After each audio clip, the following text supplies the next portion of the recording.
When I was a kid, I would just do things that excites me.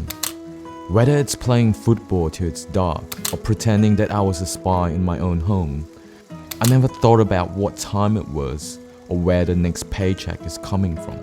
If I liked something, I just did it. It was as simple as that. As time passes, the energy and excitement slowly faded. And before I knew it, I was sitting right in front of my college application. An endless list of possibilities stared right back at me, as if it's daring me to decide my future right there and then. I had no idea what I was passionate about, so I picked one of the safest routes. I picked law. For the next 3 years in college, I was miserable. Law didn't really appeal to me like I thought it would, and I honestly couldn't see myself becoming a lawyer. I couldn't figure out why I didn't have any desire or motivation to move forward. I just felt bored. As I watched my friends graduate, get new jobs, promotions, experiences, and relationships, I felt like the world was just moving around me, and I was standing still, with no clear purpose and no clear direction in mind. So how was I able to get from this to building a 6-figure production company? Hi guys, today we're going to talk about a big topic, which is finding your passion. I mean, it's all the hype these days. Follow your dreams, do what you love, and you never have to work the rest of your life. Well, I'm gonna tell you straight up that that's a bit of bullshit. Reality does not sound as good as that. So that's why in this video, we're gonna explore what finding your passion truly means. To find passion, we first have to understand what it is. While it used to mean having strong and barely controllable emotion, today, it's not uncommon to see passion being used as an expression to represent chasing what you love doing and not settling on a career for the sole purpose of making money. So I want to share with you what the phrase finding your passion actually means. It means exploring areas that sparks your interest, developing your skills in that specific area, and using those skills to contribute to something beyond yourself. There's a common perception that your passion is something specifically inside you waiting to be uncovered. In fact, it's actually the other way around. Your passion is actually a byproduct of your work. The truth is, if you told me 3 years ago that I was gonna be a filmmaker, I would probably laugh my ass off. At the age of 22, 3 years into my degree, I was worried. I still didn't know what I wanted to do.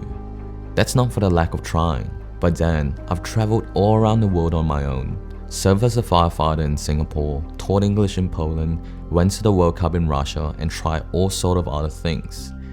And then I bought my first DSLR. For the first time in a very long time, I felt joy and excitement in creating something that I like, just like how I felt when I was a kid. I slowly developed a strong interest in photography and filmmaking, and I started doing them more and more. I started taking portraits of my friends, wake up early and stay out late to get the best landscape photos. I went on 2 different internships to discover more about the creative industry. After that, I was contracted by a social media agency to work for them. In that role, I did every type of photography and filmmaking I could imagine. Sports, food, corporate, product, lifestyle, and I even found myself in a stadium filming an A-League match with the Sydney Wanderers. Being exposed to all these industries allowed me to improve my craft and filmmaking, and also allowed me to understand the business side of the industry. And without me even realizing, my craft has slowly become a business. I was filming for real estate companies, developers, and all kinds of small to medium businesses. At first, I was earning around $400 to $600 a month, but eventually I was doing around $4 to $5K a month. And I did all of these in the 2 remaining years of law school. And because of all these things, I've managed to build a career path that never existed before. Looking back, it's easy to think that getting my first DSLR camera was the key changing moment in discovering my passion. Well, I don't think so. Because you see, my passion in filmmaking wasn't something that was intrinsic or given to me when I was born. It was something that I had to develop and cultivate through learning and exploring. Before I got my first camera, I already had an interest in photography. When I was traveling, I would find myself taking photos of beautiful landscapes that I would come across with my phone. And from that point on, I took steps to grow that interest. Getting a camera was just a consequence of it. I took photos and filmed stuff whenever I could, and eventually it became a viable career for me. It became a passion.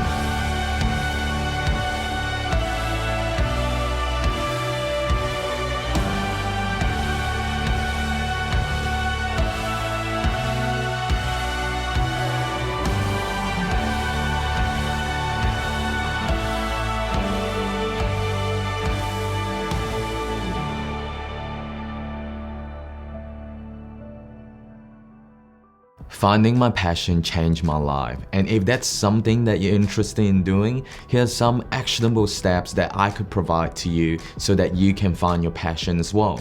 Number 1, if you find yourself showing an interest in something, don't be afraid to explore that interest. Passion comes from interest, and it is only when you start exploring and cultivating that interest that you find out whether it becomes a passion. To really illustrate this point, I want to bring up the corridor principle. Imagine you're in a corridor with lots of entry on both sides. Now, we don't know what lies within each entryway, but what we know is that if we stand still, we would never find out. It is only after we start taking action and walking forward that we know what lies within each entryway. This applies to finding your passion as well. Even if you take the wrong action, you still end up with more opportunities that you couldn't see if you have stayed still. So spend time exploring your interests.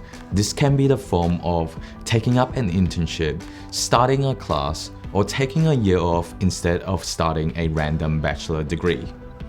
Number 2 is increasing your self-awareness. Studies have shown that self-awareness is directly proportionate to the fulfillment of your life. Knowing what you're good at and what you're bad at can be a great starting point in discovering what your passion is. What types of things have you always been drawn to? What type of temperament or personality traits do you have? How can you use these to your competitive advantage?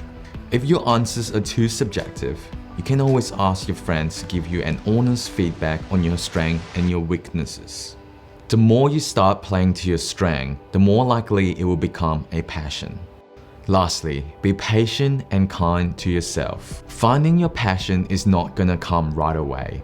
It takes months and sometimes years to really find what your passion is. If you're impatient, you might find yourself giving up on your interests too early without giving it time to develop into a passion. Instead, be kind to yourself. If it turns out that that specific interest didn't turn out to be a passion, that's okay. Move on and explore another interest. At the end of the day, life is not a competition. Everyone moves at their own pace. I'm not saying that finding your passion is gonna be easy, but what I know is inaction is not gonna make that happen. This has been an exciting journey filled with up and downs, but at this point I have no regrets. I'll keep pursuing what I love doing, and who knows, I may end up discovering more passions to pursue in the future. I hope that more of you guys will start exploring new interests, get out of your comfort zone and push forward with your curiosity. And finally, finding your passion and building the life that you actually want to live.